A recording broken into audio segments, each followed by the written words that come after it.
Here's everyone's favorite new multimeter, ProTechTrader's PDM-711. Today, we're going to do a demonstration on how to measure direct current. We've made a basic circuit here.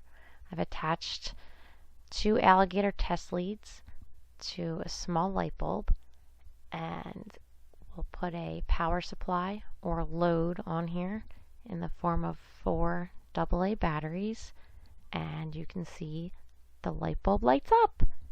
That's the magic of electricity, folks. So our goal is to see how many milliamps that little light bulb is drawing out. So let's see what the user guide has to say for instructions. We're going to put the red test lead into the volts, ohms, and milliamps port, and the black test lead will go in the COM port.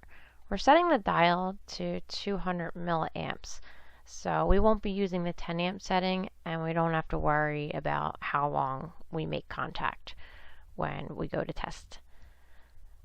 So now we're going to connect the test leads in series with the load, and the multimeter is going to display how many milliamps the bulb is drawing.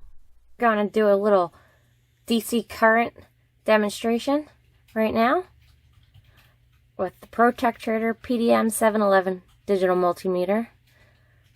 Look at that LCD screen. That's 1.1 inches of numbers right there.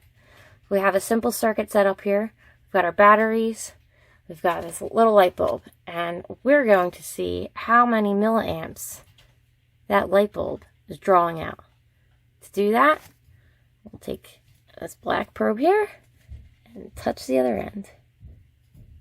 There you have it. 69 milliamps. That's the answer.